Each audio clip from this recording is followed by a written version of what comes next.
Centro Espírita Nosso Lar. Ela já foi evangelizadora e hoje é palestrante. E como profissão ela é advogada. Então hoje ela nos trouxe um tema muito interessante. Então seja muito bem-vinda, Luana, mais uma vez.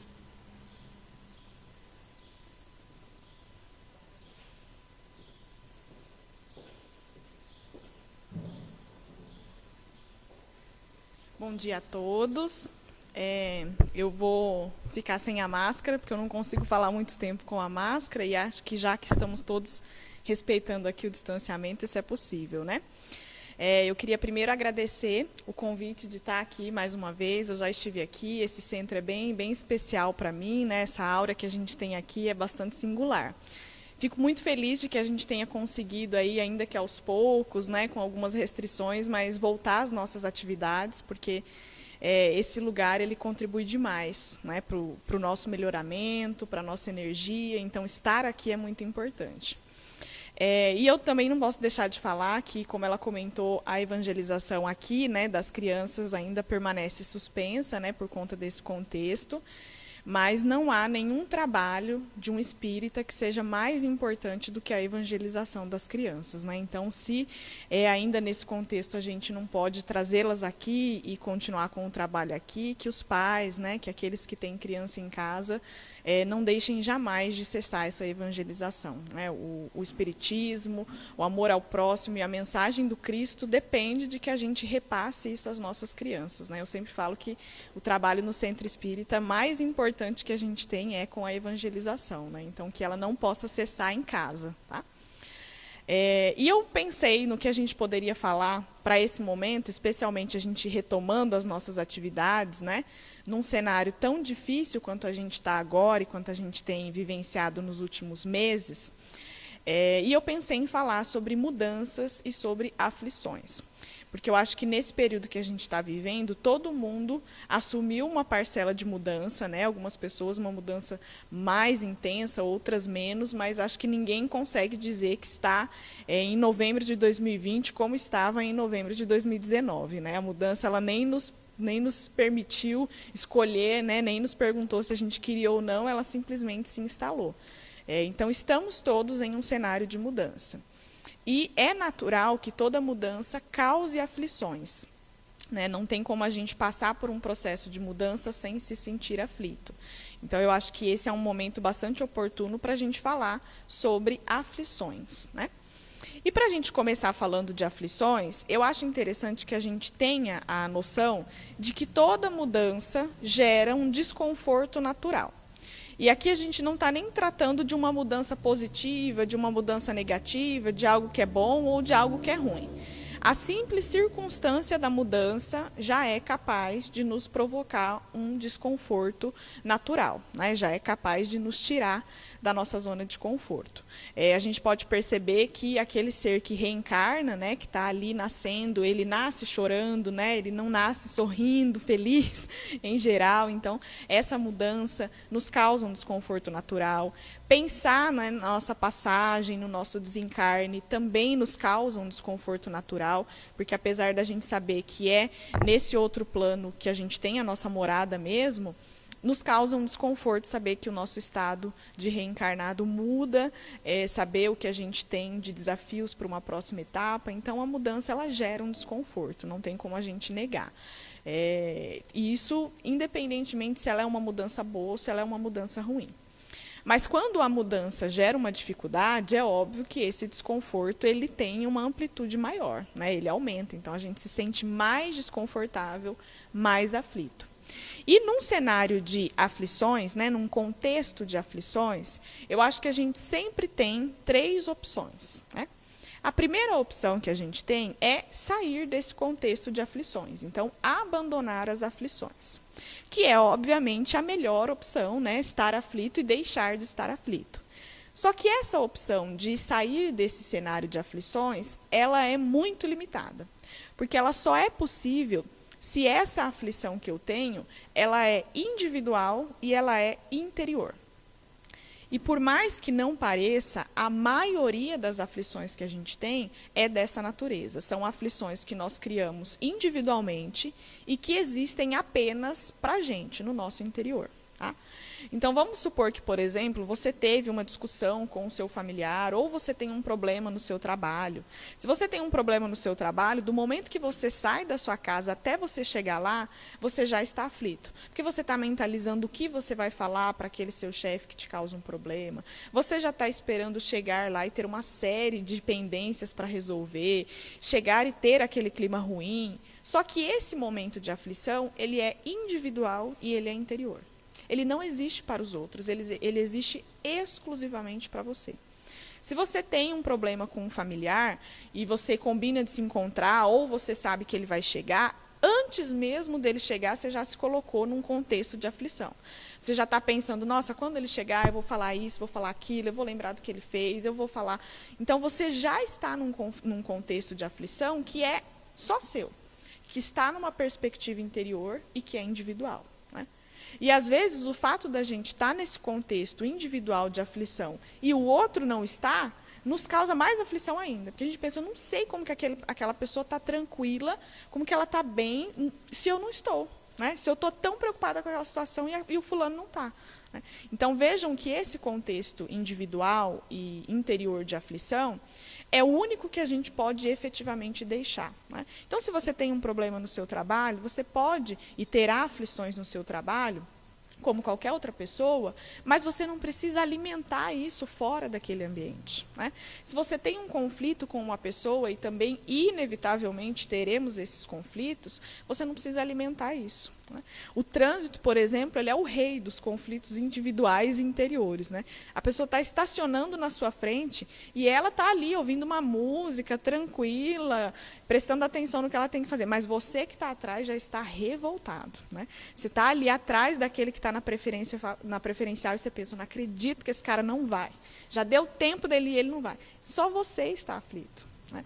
Então, o primeiro passo é a gente perceber se eu estou inserido num contexto de aflição, ele é individual, né? Fui eu que dei origem, fui eu que criei e sou eu que estou alimentando ele. E mais, ele afeta uma perspectiva apenas interior, então eu posso sair dele. Né? É simples sair dele? Não, porque primeiro a gente tem que se perceber, e se perceber já não é tão simples. Mas, a partir do momento que a gente se percebe, é possível que, racionalmente, a gente pense, essa é uma aflição individual e interior, que só eu sinto, que só eu tenho, então eu posso deixá-la. Tá? Sempre que a gente não consegue fazer esse pensamento racional, nós podemos recorrer à prece. Né? É por isso que a prece ela causa aquele sentimento imediato de alívio. Né? Então, se você está muito aflito com algo que só você sente, com algo que é só interior, faça uma prece. Né? Faça um momento curto, fale, simplesmente pense, faça uma leitura que se coaduna com o momento de prece, mas essa é uma ferramenta da gente se livrar desse contexto de aflição que é só individual, que é só interior. Exige treino, né? Exige bastante repetição da prece, de se conectar com você mesmo e pensar, eu estou criando um conflito que é individual, que é interior, né? Mas é possível que a gente deixe esse conflito. Se esse fosse o único cenário aflitivo, a gente nem precisaria ter essa palestra, né? Seria ainda mais fácil. Eu poderia só escrever aqui, olha, gente, sempre que você estiver num contexto aflitivo, individual, interior, perceba-se nessa situação e mentalize uma prece, porque isso vai resolver a sua situação. Mas, no cenário em que nós estamos, e acho que em todos os cenários possíveis, a gente não vai viver sozinho. Né? Você pode morar sozinho, mas você não vai viver sozinho. Seu trabalho envolve outras pessoas, a sua religião envolve outras pessoas, o seu dia a dia, tudo seu depende de uma outra pessoa em maior ou menor proporção. Então, nem todo o contexto aflitivo vai ser interior e individual. Né? Quem dera que ele fosse tão simples de resolver.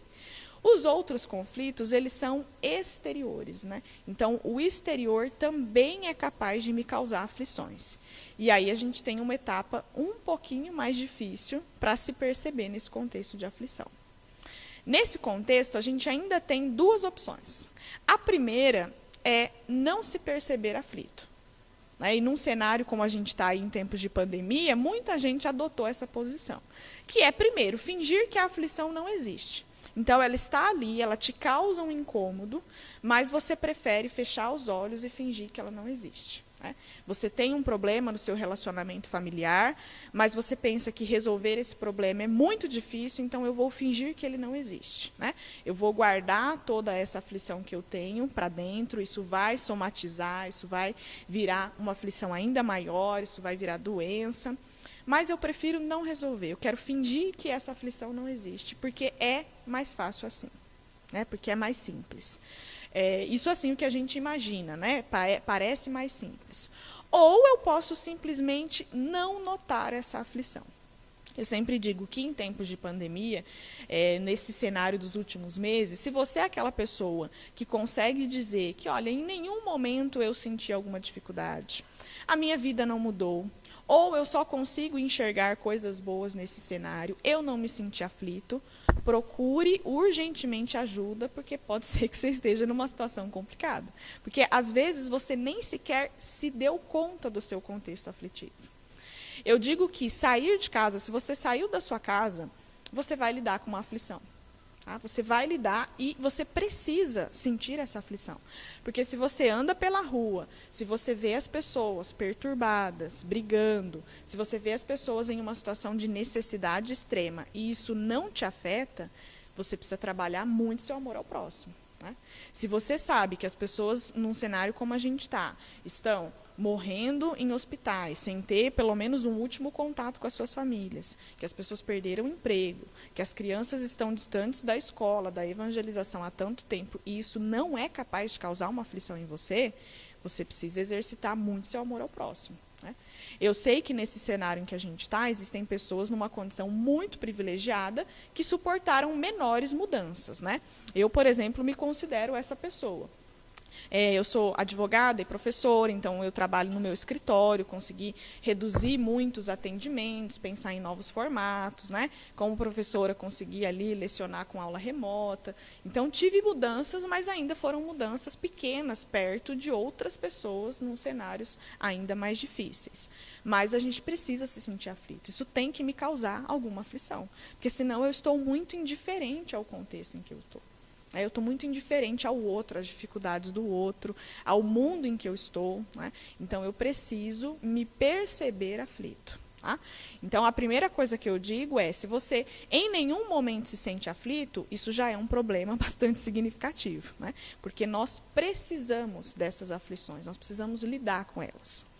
E se você tem uma aflição interior, consegue identificá-la individualmente e através da prece consegue deixar esse cenário, isso é uma etapa.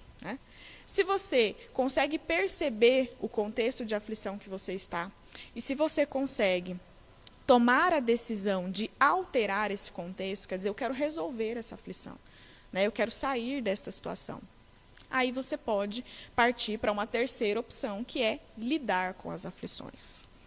Então, eu não posso vir aqui e querer convencer vocês de que em algum momento a gente não vai ter aflições, de que a gente vai estar em um cenário de plena contemplação. Pelo menos nessa etapa em que nós estamos, isso não será possível. O próprio Cristo nos antecipou de que a felicidade, quando ele fala nessa felicidade, ele fala numa felicidade plena, ela não é deste mundo. Os nossos estudos indicam que nós estamos, sim, num mundo de provas e expiações. Então, as aflições, elas são naturais e inevitáveis dessa etapa em que a gente está. E nós vamos precisar aprender a lidar com elas.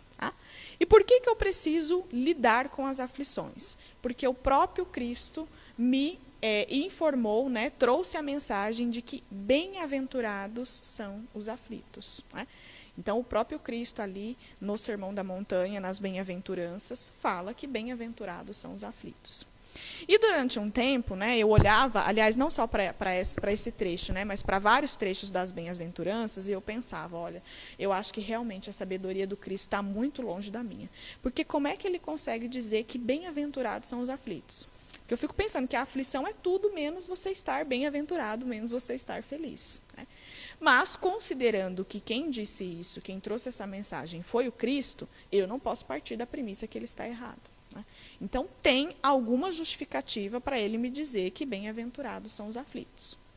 Quando a gente olha para aflição, o termo aflição, a gente precisa saber o que isso significa. Quando Cristo está falando dos aflitos, ele vai estar dizendo de uma condição de tristeza ocasionada por uma dificuldade. Então, é você ter uma dificuldade e isso lhe causar um sentimento ruim, isso lhe causar uma tristeza. Isso é uma aflição. Tá? E é por isso que a gente vai reconhecer que ela é inevitável, porque dificuldades é basicamente tudo que a gente vai ter nessa etapa da encarnação em que nós estamos. Então, ter um sentimento de tristeza em relação às dificuldades vai ser natural. Agora, como é que o Cristo vai dizer que é bem-aventurado quem está aflito? Porque o significado de bem-aventurado é quem desfruta ou desfrutará a felicidade. Então, parece incoerente o Cristo falar que é feliz ou que será feliz quem está aflito, quem passa por uma dificuldade e tem um sentimento de tristeza. Mas por que ele diz isso? Primeiro, porque a gente precisa identificar de onde vêm as minhas aflições. Né? De onde vem esse sentimento de tristeza que eu tenho com as dificuldades que aparecem? Elas têm duas origens, tá? E quem vai apresentar essas origens para nós é o Evangelho. Essas origens são a nossa vida passada, né? Então nós estamos aqui, mas temos uma história, né? Temos um caminho bastante significativo que nos trouxe até aqui, e esse caminho, obviamente, nos trouxe dificuldades com as quais a gente ainda precisa lidar, porque se a gente tivesse encarnado sem nenhuma dificuldade, o nosso lugar nem era aqui, né? A gente estaria numa outra etapa de evolução. Né? Então, se você está encarnado, é porque você trouxe dificuldades para serem resolvidas. Então, parte das nossas aflições estão na nossa história, né? Estão no caminho de evolução que a gente traçou até aqui, nas nossas vidas passadas. Mas essa é uma parcela pequena. A outra parcela de aflições a gente tem na nossa vida presente. Então, o nosso momento presente também vai nos gerar dificuldades, também vai nos gerar aflições. Então, a primeira ideia que a gente tem que ter, se isso for possível, e nem sempre é conseguir identificar quais que são as aflições que não estão relacionadas com o meu momento presente. Né? Quais que são as aflições que eu tenho trazido da minha história. Né? Pode ser um vício, pode ser um problema com uma determinada pessoa, né? Com um determinado familiar. Às vezes o contexto familiar existe justamente para que a gente consiga resolver essa dificuldade. Então, tente encontrar quais das suas aflições que encontram uma origem na sua história de evolução, nas suas outras encarnações. Só que esse raciocínio você vai fazer por último. A primeira coisa que você vai fazer é identificar nas suas condutas hoje, no seu comportamento hoje, no que você tem feito no momento presente para achar uma resposta para as suas aflições. Tá? Exatamente conectado aqui com a mensagem de Joana de Ângeles que a gente tem no quadro. O seu momento presente, ele também está ditando as dificuldades que você tem. Então, por exemplo, se você, né, nesse contexto de pandemia, se tornou um conflito para você estar em casa, passar mais parte do tempo em casa, é porque o comportamento, a conduta que você tem dentro da sua casa, talvez não seja mais adequada. A questão não foi o coronavírus que desestabilizou as relações familiares, o efeito dele é outro. Né? O que desestabilizou as relações familiares foi fazer com que as pessoas permanecessem em casa sem que elas estivessem preparadas para isso. Porque quando a gente está trabalhando o dia todo e passa menos tempo em casa, é mais difícil a gente perceber esses conflitos. Agora, quando você está em casa durante muito tempo, reunido com seus familiares, esses conflitos que já existem, que estavam apenas negligenciados, eles ganham maior conotação. Se você tem muita dificuldade de lidar com os seus filhos pequenos em casa, isso não é efeito da pandemia. Isso é efeito do relacionamento que você tem adotado com eles. Se é um conflito estar com seus filhos adolescentes em casa, não é com o coronavírus que eles se tornaram adolescentes. Né? Seu relacionamento com eles já tem um tempo. Então, é preciso que a gente procure nos comportamentos que a gente tem hoje, onde estão essas aflições. Por que esse meu relacionamento com os meus filhos me causa aflição? Porque o meu relacionamento conjugal com os meus familiares me causa aflição nesse momento, né? O coronavírus apenas abriu essa cortina, porque a gente, ficando muito tempo fora de casa, com inúmeros afazeres, era mais difícil a gente perceber, mas essa aflição já existia, ela só se tornou mais evidente. Se para você é impossível manter-se conectado com o Evangelho porque o centro espírita não está funcionando, isso também não é um problema do coronavírus, porque o Evangelho começa em casa. O Evangelho começa em casa. Eu sempre digo que o centro espírita não é lugar para eu vir buscar soluções, é lugar para eu vir trazer soluções. Né? E onde eu acho essas soluções? No Evangelho em casa. Então, eu posso sentir falta do ambiente do centro espírita, das palestras, de conversar com as pessoas ali, é natural também, mas isso não pode ser capaz de me afastar do Evangelho. Então, primeiro a gente vai procurar a causa dessas aflições, a origem dessas circunstâncias aflitivas na nossa vida atual. Tá? E 95% delas estarão na vida atual. Acho que 5% é que a gente vai buscar nas outras encarnações, no que a gente vem trazendo de passado, mas a maioria está aqui. E que bom que está aqui, porque se está aqui e eu aqui estou, aqui eu posso resolver. Né? Então, é mais fácil lidar com essas aflições que são frutos do nosso comportamento, da nossa vida presente, porque nós estamos justamente no momento de corrigi-las. Tá? Agora, como é que eu vou corrigir? Né? A aflição vem do quê? Vem de uma injustiça, né? Ela vem de um castigo de Deus, ela vem da maldade do outro, né? Daquele outro que ainda cultiva sentimentos ruins? Não. A aflição ela só é capaz de partir de você mesmo. Tá? Primeiro porque na etapa em que a gente está, a gente já sabe que Deus não vai castigar ninguém. Né? Não é essa a tarefa dele, nem é esse o seu objetivo. Deus não é aquele Deus da disciplina, do rigor que vai punir pessoas, muito longe disso. Ele é o Deus do amor e da justiça. Então, não é um castigo de Deus a aflição que eu sinto. Não pode ser fruto da maldade ou dos sentimentos ruins que o outro causa, porque senão Deus estaria sendo injusto. Como é que eu sou bom e estou sofrendo com o outro que é ruim? Seria uma perspectiva de injustiça, e nós também não podemos conceber que Deus é injusto.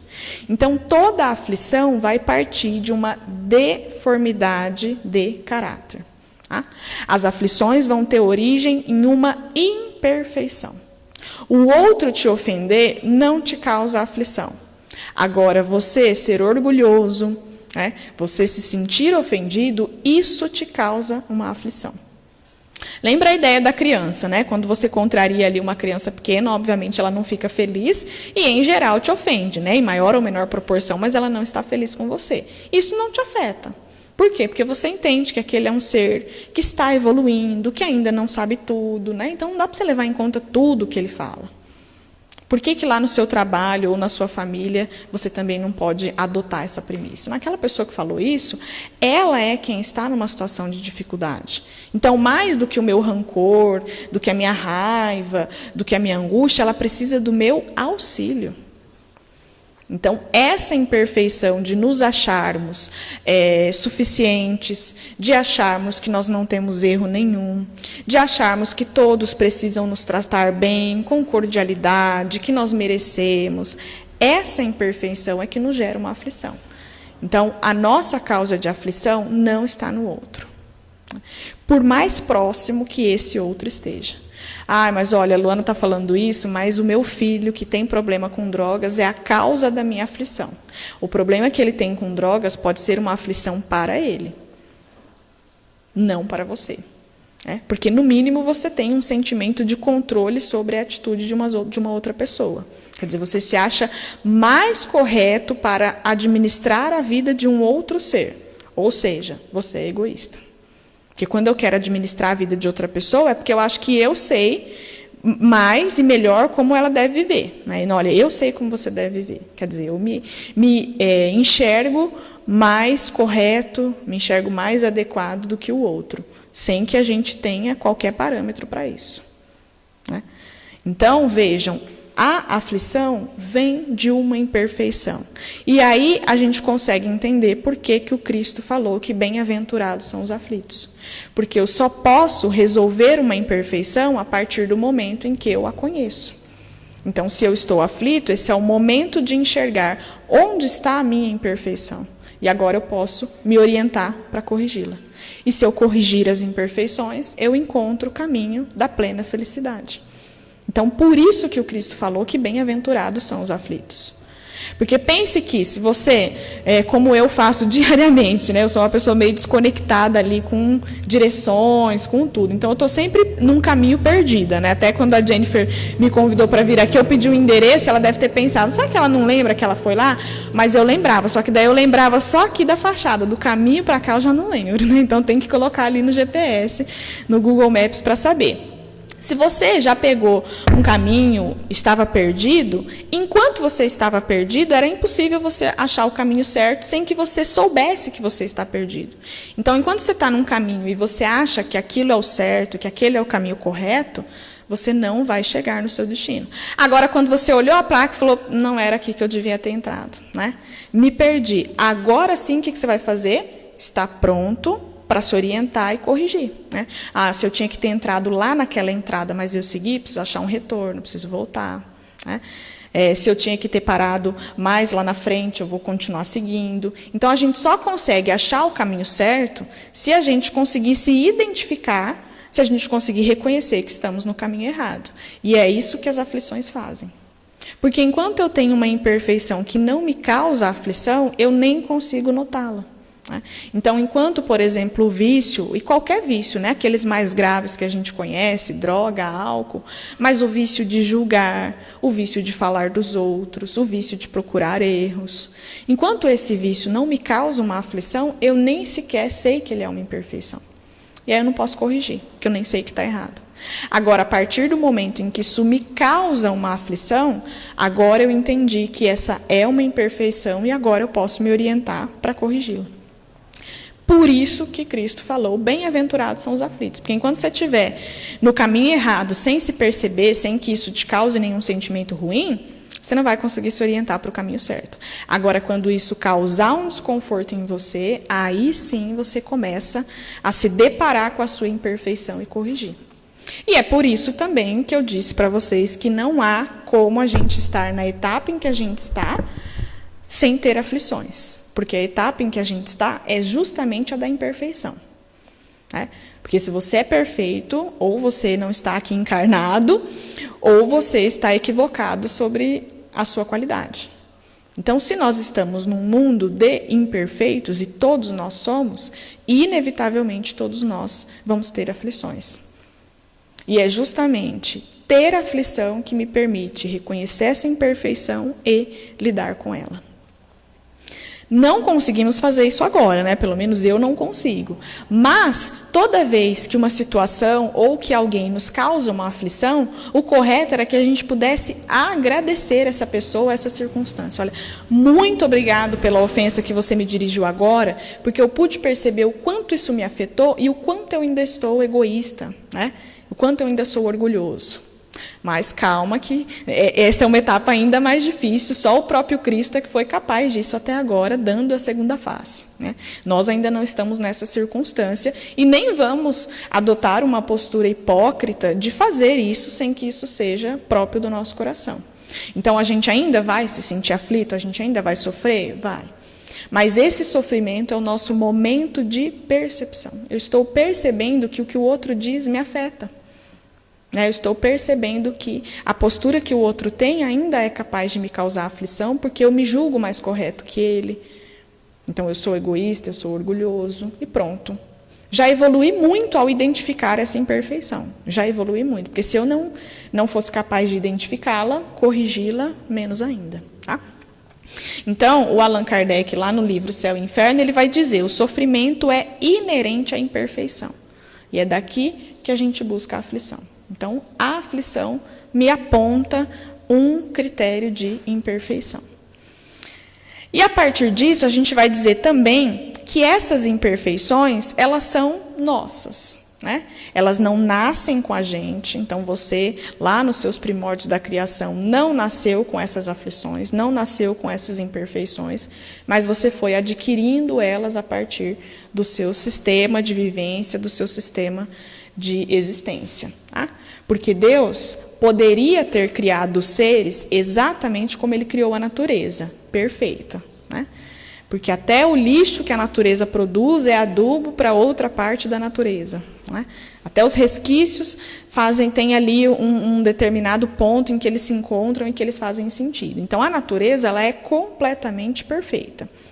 E os seres humanos poderiam ser assim também. E por que eles não são? Porque Deus fez uma opção de criar seres livres, né? Em vez de nos conferir a perfeição, Ele nos conferiu a liberdade. E essa liberdade nos permite moldar quem nós somos.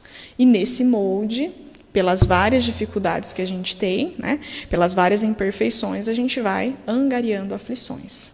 Então, além de identificar que essa aflição que eu tenho, né, além de me perceber aflito, que é uma primeira etapa, de conseguir identificar qual é a imperfeição que me faz gerar essa aflição, eu posso ter a verdade libertadora de que eu mesmo sou o causador disso.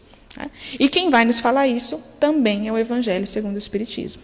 Quando ele diz que o homem, pois, em grande número de casos, é o causador de seus próprios infortúnios, mas em vez de reconhecê-los, acha mais simples, menos humilhante para a vaidade, acusar a sorte, a providência, a má fortuna, a má estrela, ao passo que a má estrela é apenas a sua incúria. É muito mais simples dizer que a minha imperfeição não é resultado de mim mesmo e do que eu estou fazendo. Só que é libertador reconhecer que eu sou a causa dessa imperfeição. Porque a partir do momento em que eu reconheço que eu sou a causa dessa imperfeição, eu reconheço também que eu sou o único capaz de resolvê-la. Então eu não dependo do outro para resolver a minha imperfeição. E isso é maravilhoso. A doutrina do Espiritismo ela vai nos impor exatamente essa responsabilidade e esse consolo. Responsabilidade porque as nossas atitudes geram consequências, inclusive numa perspectiva reencarnatória, mas o consolo de que nós mesmos somos capazes de resolvê-la. Então não tem um departamento de conflitos para a reencarnação. Eu vou lá naquele departamento resolver o meu conflito. Não tem. O seu conflito é passível de solução por você mesmo. E que bom. Que bom que isso depende exclusivamente de mim. Que bom que as minhas aflições sou eu mesmo que causo, porque eu mesmo tenho capacidade de resolvê-las. Lembrem-se sempre que Deus é exemplo maior de justiça. Então, Ele não é capaz de colocar em você uma aflição que você não seja capaz de resolver. Porque se você reconhecer que você tem um problema, que você tem uma aflição que você não é capaz de resolver, você está dizendo que Deus é injusto. Não, porque essa doença eu não consigo suportar. Porque esse relacionamento familiar eu não consigo resolver. Então você está dizendo que Deus errou com você, né? Que Ele se confundiu justamente com você. Mas não, toda a aflição que nós temos, ela é passível de ser identificada e de ser resolvida por nós mesmos, tá? E o que há de ruim nas aflições, né? Porque até agora a gente falando das aflições parece que é um mar de rosas, né? Mas aí quando você se pega lá no trânsito, na sua família, no seu trabalho, você fica pensando, tá, e o que tem de bom para eu me sentir bem-aventurado nesse contexto? O que tem de ruim nas aflições? O fato da gente precisar enxergar essa responsabilidade. Ter essa responsabilidade é libertador, mas nos atarefa, né? Nos causa, nos traz tarefas, nos traz compromissos. Porque como é que eu vou resolver as minhas imperfeições? Sentado, fazendo prece? Isso contribui, mas não é suficiente. Eu tenho que me colocar a trabalho, eu tenho que estudar, eu tenho que modular os meus sentimentos. É assim que eu vou resolver essas aflições. Então, trazer essa responsabilidade para mim faz com que eu esteja atarefado, com que eu tenha esse compromisso. A lei de causa e efeito, né? Então, se enxergar também se essa aflição me agride, se ela me afeta, tem uma causa que está em mim mesmo, né? Então, isso também é ruim, saber que a causa da minha aflição sou eu mesmo e, portanto, eu sou esse ser que causa aflições. Não só o ser que suporta, que sente as aflições, mas eu sou o causador. Também não é bom a gente se deparar com esse cenário. E, obviamente, essa autonomia do ser é libertadora, mas também faz com que a gente tenha que se resolver. né? Todo mundo aqui adulto deve pensar, olha, eu tenho pelo menos um pouquinho assim de saudade da minha infância, em que eu podia transferir alguns dos meus problemas, né? Então eu podia transferir isso para o pai, para a mãe, para o irmão mais velho, né, para as pessoas ali que nos administravam, uma parte dos nossos problemas a gente transferia. Agora, na vida adulta, não tem assim esse gerente da vida dos outros que a gente vai lá e transfere o problema, né? A gente precisa ser capaz de resolvê-los. Então, é libertador reconhecer essa autonomia? Mas também não é simples. E aí a gente precisa lembrar da premissa que Deus não criou seres perfeitos. Ele poderia ter criado, como fez com a natureza. Mas ele optou por criar seres livres, né? E justamente essa liberdade vai me fazer reconhecer também as coisas que são boas das aflições. O que é bom da aflição? Experimentar o bem e o mal faz com que a gente identifique que nós precisamos melhorar. Então, enquanto aquele vício não me causa um mal, eu não acho que eu preciso melhorar. Agora, quando aquilo me afligiu, quando aquilo me causou tristeza, eu pensei, eu preciso melhorar.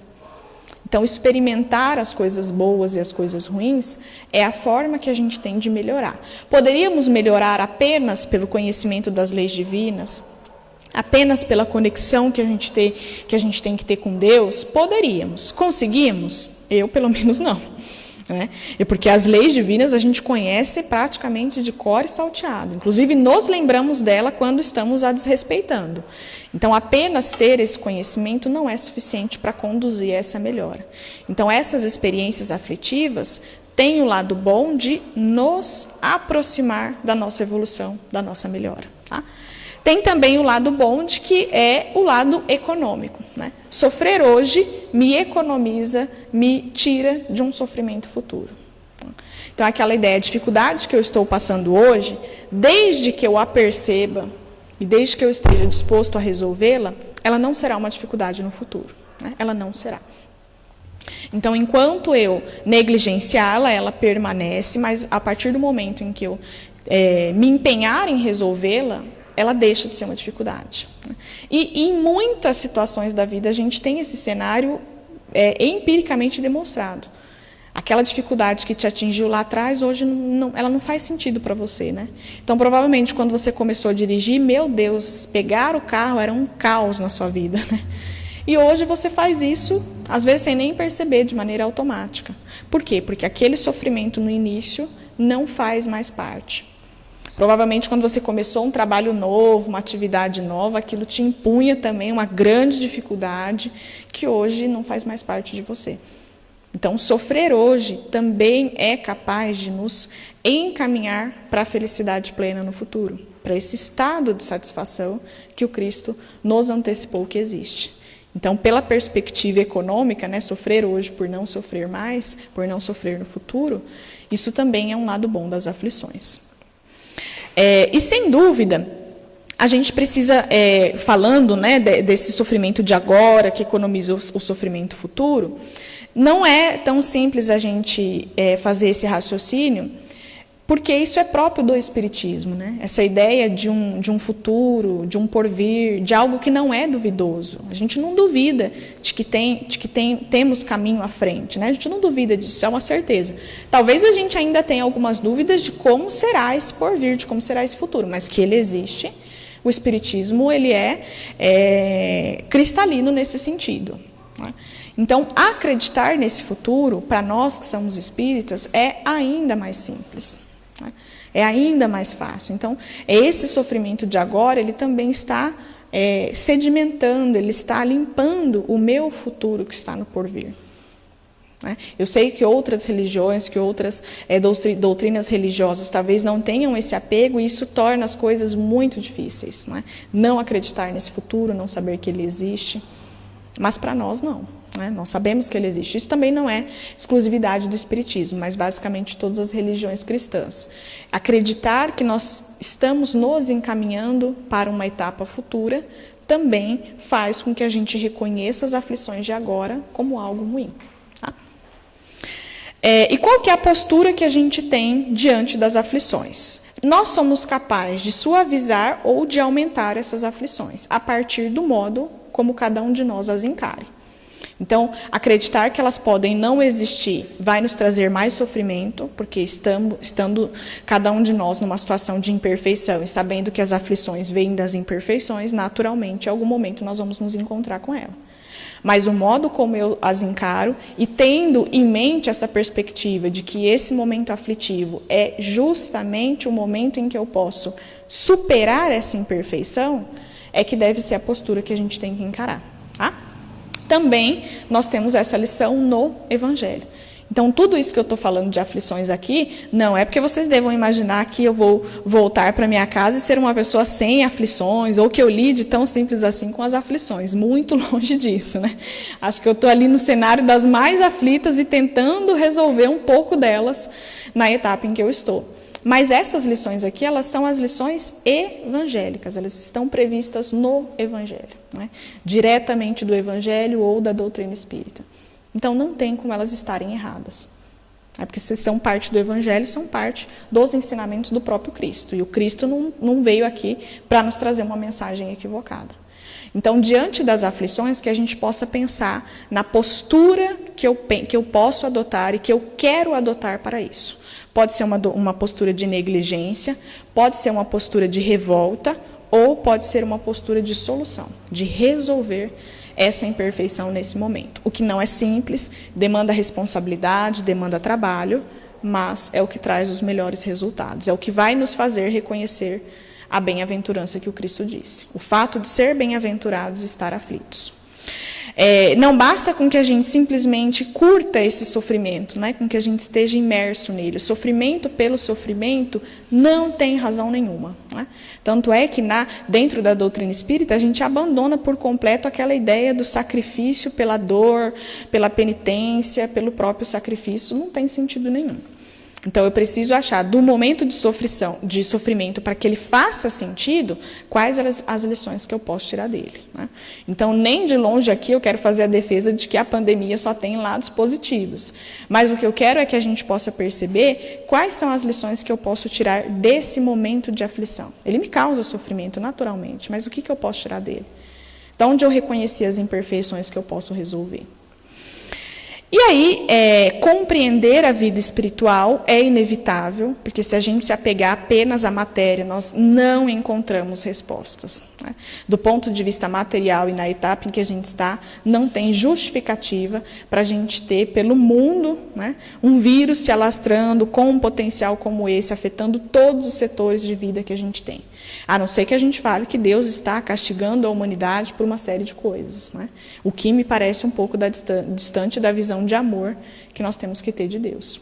Então, compreender a vida espiritual faz a gente achar todas as respostas para as dificuldades que a gente tem, para as aflições que aparecem. E, obviamente, que Deus, em sua infinita bondade, em seu imenso amor, também não nos abandona diante das aflições. Então, por mais que eu esteja dizendo aqui que é a nossa postura diante das aflições que é capaz de resolvê-la, que é a nossa predisposição em resolver as nossas imperfeições que nos faz lidar com as nossas aflições, nós ainda somos pequenos demais, né? E na nossa pequenez nós podemos contar sempre com o auxílio divino, né? Esse é um trecho aqui que eu trouxe para encerrar essa nossa conversa do livro dos Salmos. Eu sei que no Espiritismo a gente não costuma dar uma atenção muito específica para o Antigo Testamento, né? Mas a gente tem ali alguns itens que fazem nós estabelecermos essa conexão com Deus. O livro dos Salmos, ele é o primeiro livro profético do Antigo Testamento. Então, até o livro dos Salmos, a gente está falando do cenário antes do Cristo, e no livro dos Salmos a gente começa a antecipar o cenário depois do Cristo, né? Não há uma definição histórica de quem seja exclusivamente o autor do livro dos Salmos, mas ele é, em várias passagens, atribuído ao rei Salomão, que estabeleceu uma conexão de sabedoria com o próprio Deus, né? Então, vejam que, dotado dessa sabedoria, o livro dos Salmos também traz esse suporte que a gente vai precisar para essas imperfeições. E que suporte é esse? O justo clama ao Senhor.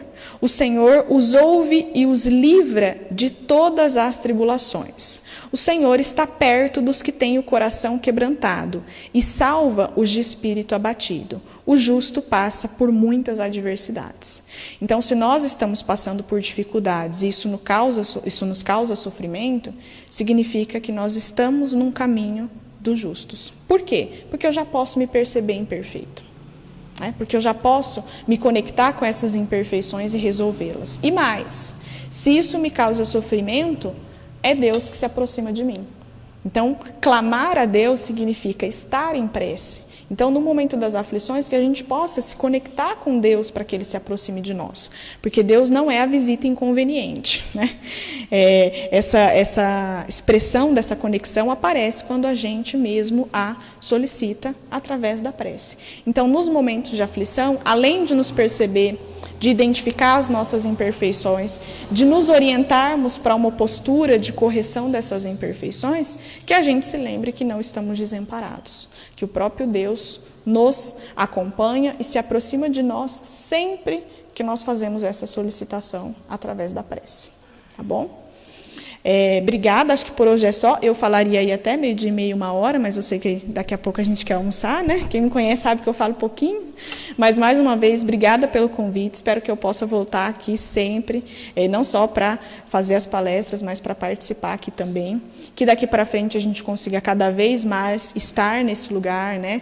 Fazer-nos presente aqui, mesmo com todas as condições que a gente tem, e que o nosso cenário daqui seja de reconhecer essas imperfeições que a gente tem para corrigi-las, né? Para que a gente possa lidar com essas aflições e alcançar o estado de bem-aventurados que o Cristo anunciou.